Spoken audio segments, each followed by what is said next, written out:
Good morning. Today we're working at the forge. I am trying to heat treat a whole batch of knives, and here's some of them that I have finished. Whee! Those are in fact only quenched. They've not been tempered yet. That's the next phase. I'm about to relight the forge, so I'm going to try and show you that. It's not going to work. In case you wondered, the first step is something to catch it on. Oh, that's a bad spot for those. All right. But look, you can look at me while I light it, so you don't. And it. Hey, look! Fire! Look, there's a knife. It's in a pair of tongs. There's a forge. It's hot. I'm gonna stick the knife in it. The pretty orange color is from the emission spectra of the sodium that's in the borax, which is sodium tetraborate. If you mix it with the right stuff, it'll actually turn kind of greenish. But in the forge at this temperature, it pretty much just glows orange because sodium. Ooh, that is too hot right there. I'm supposed to be moving it instead of talking. So we're just gonna cool it down. All right, welcome to episode several, in which I show you a knife that is glowing. The knife is going to go in the forge and then come back out. And then you allow the heat to equalize in the knife. And then it goes in the forge. And then it comes back out. And you let the heat equalize. No, really, this is how much fun this actually is. You put a knife in a forge, and you pull it back out. You put the knife in the forge, and you pull it back out. You put the knife in the forge, and you pull it back out. And eventually, it gets up to the right temperature.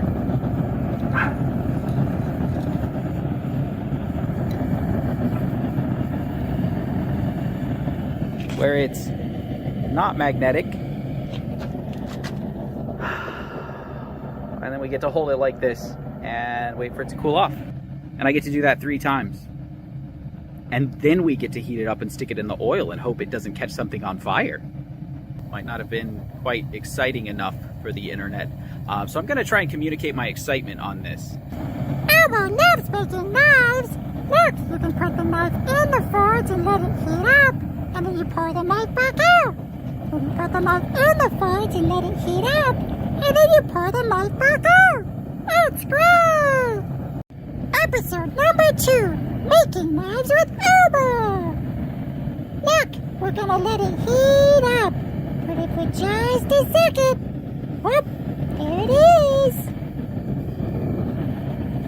Get it warm enough. And then we're gonna run like a banshee over to the oil.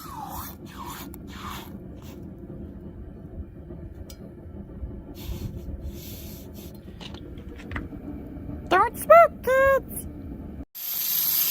So the next part is to wash and clean the quench oil off of all of the blades, because I'm going to actually do the tempering in the kitchen oven. And the quench oil smokes really bad and smells awful, and in my opinion could probably kill us all. So I tried to get it all cleaned up and not so smelly before I put them in them. The problem with household ovens is that you end up with some weird temperature swings and some stuff like that. So actually calibrating it and using a known thermometer to kind of measure and figure out what you get. Having a convection feature does help even things out a little bit. But anyway, just have to compensate for its weaknesses. Why, you may ask yourself, is this insane man sitting on the floor in front of a dirty oven? Because we're heat treating knives. Ow, that's hot. That's hot. I should move away from that. Anyway, heat treating knives. We got to do 2 cycles for an hour each. First one at about 375, the second one at about 400.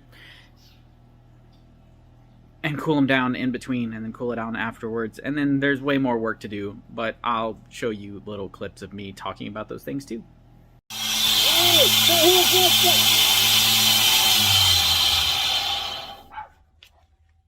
All right, so here's what's next.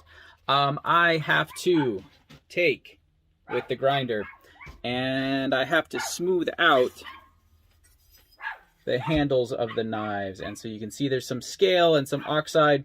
So I'm going to go through progressively one grit at a time, and I'm going to clean those up just a little bit.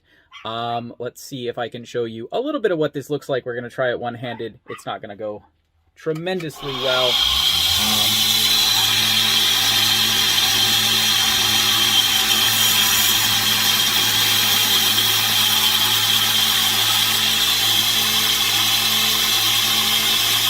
So getting a little bit better, need to do a couple more passes, but that's the next phase. All right, so I realized I did not have my hair done in the last one. So I stuck my hand in the ice water sitting here to cool knives off. Not intentionally icy, it just froze. And did my hair a little bit for you. So there we go. Phase the next. If you'll notice the back of these knives, it's hard to see, put it next to my head. They're a little bit sharp and they're a little bit jaggedy. So the next step is to grind the back sides of those down a little bit. So here we go.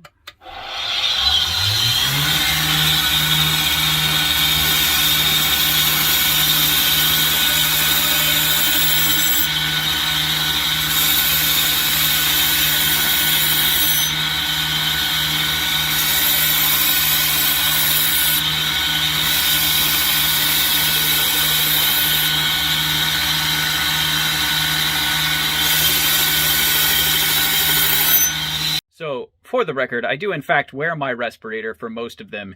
It's just a little bit hard to do when I'm doing one at a time. A little bit of grinding dust in your lungs isn't going to kill you. Your body can't actually remediate that.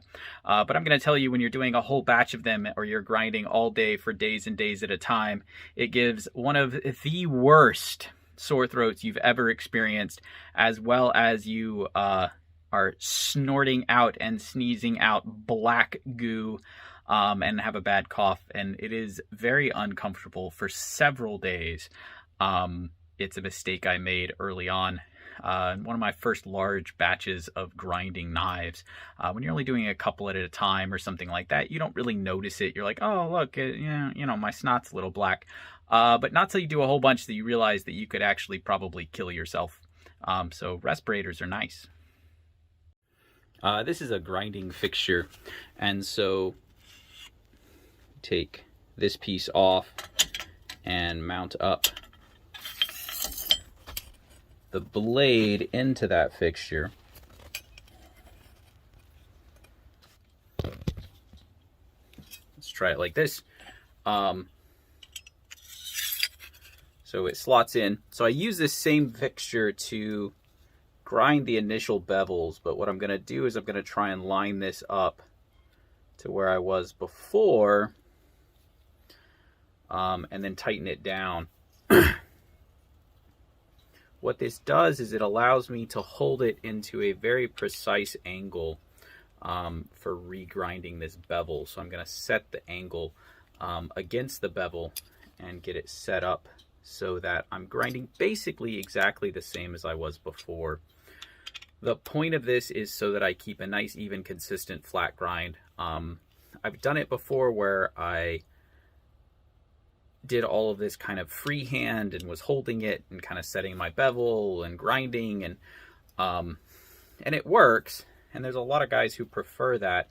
I found that this makes me a little bit faster and a little more consistent with my grinds.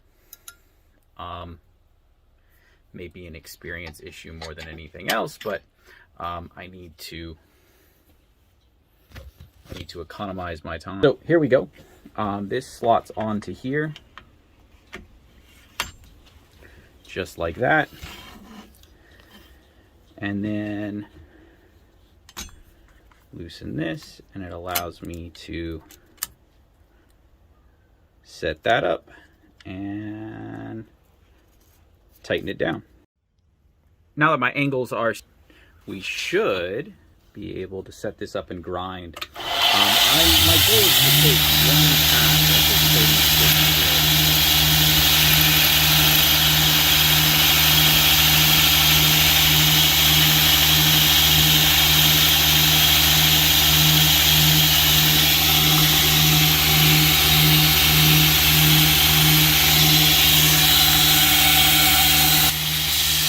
just to knock a little bit of the scale down, just to pull it a little bit more even and go from there. Testing some new belt grit orders and things like that. Just using 80 grit works really well for this, really evens it up, but it really burns through the belts. So what I'm doing right now is I am trying to polish up some areas before gluing the handles on. So everything has gone through polishing. I've polished the blades, I've polished everything at this point, getting ready for putting handles on. And so what I'm doing right now, and so these areas right where your finger would set on this chef's knife, those need to be polished up. This edge needs to be polished up and rounded over. Double check the roundovers on the back. Basically anywhere that I'm not going to hit when I'm working on the handle all has to be done. So I'm using this flexi belt right now to do this.